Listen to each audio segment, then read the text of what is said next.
You ask Tiger to solve. This deals with linear equations with one unknown.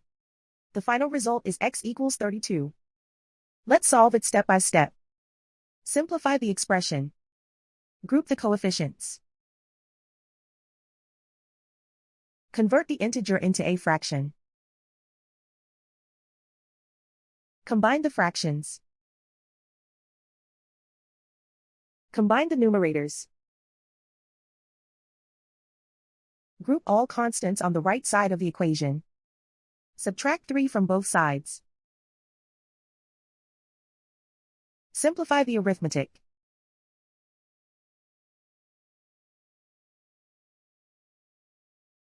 Isolate the x.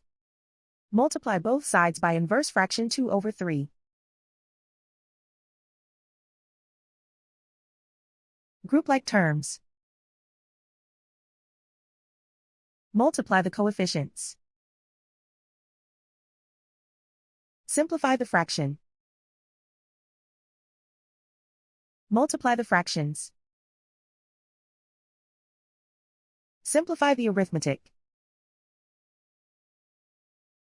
And so the final result is x equals 32.